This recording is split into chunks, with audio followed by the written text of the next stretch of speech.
Police কমিশনারের বক্তব্যের পর মানুষ আরও আতঙ্কিত হয়ে পড়েছে।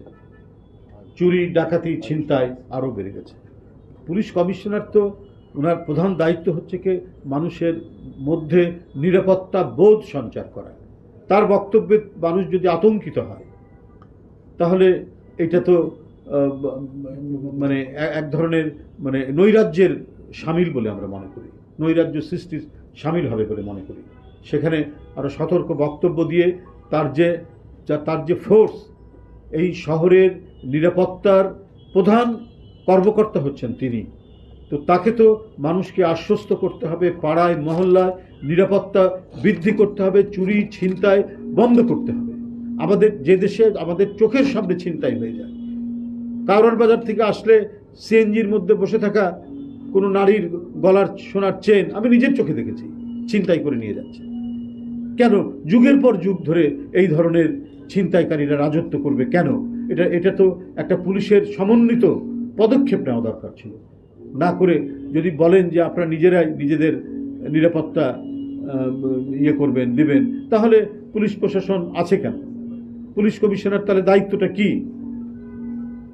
তাকে তো অতন্দ্রভাবে পাড়ায় মহল্লায় এই ঈদের সময় কেন সব সময় তাকে মানে অতন্দ্র থাকতে হবে মানুষের নিরাপত্তার জন্য। বন্ধুরা আমার, মহাসাগর সড়কের অবস্থাও তো খুব একটা ভালো না। খানাখন্দে আপনার ভরে আছে, সেগুলো যে করবে সঠিকভাবে এটার যে মেরামত করা, সেটা এখনো হয়ে ওঠেনি। তো এটাই তো হচ্ছে নাগরিকদেরকে সুবিধা দেওয়ার, তাদেরকে স্বস্তি দেওয়ার, স্বচ্ছন্দ দেওয়ার দায়িত্ব সরকারের। তো সরকার যদি এই কাজগুলো থেকে যদি দূরে থাকেন এবং কোন সময়ে কোন কাজটি করতে হবে জনগণের উপকারার্থে, সেটা না করতে পারলে জনগণ তো মুখ ফিরিয়ে নেবে। তো এই কাজগুলো একান্ত হওয়া দরকার বন্ধুরা আমার। কারণ এই সরকার তো গণতান্ত্রিক সংগ্রামের আন্দোলনের ফসলের সরকার।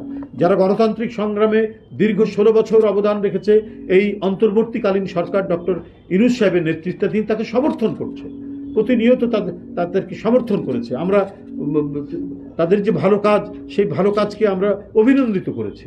আমরা বলেছি যে অন্যান্য, এই যে এখনই বললাম, অন্যান্য জিনিসপত্রের দাম কিছুটা কমেছে, কিন্তু চালের দাম বৃদ্ধি পেয়েছে, তারপর মুরগির দাম বৃদ্ধি পেয়েছে। তো এটা তো হচ্ছে অত্যন্ত এসেনশিয়ালের মধ্যে 1 নম্বরে চাল। তো এটা তো বড় ধরনের পদক্ষেপ নেওয়া দরকার। কারণ পরাজিত শক্তির দোসরদের হাতে প্রচুর টাকা। এখন হয়তো অনেকে ইঁদুরের গর্তের মধ্যে লুকিয়ে আছে, কিন্তু লুকিয়ে থেকে তো ঘুমিয়ে নেই। তারা সেখান থেকে নানা ধরনের চক্রান্ত ষড়যন্ত্র করার চেষ্টা করছে।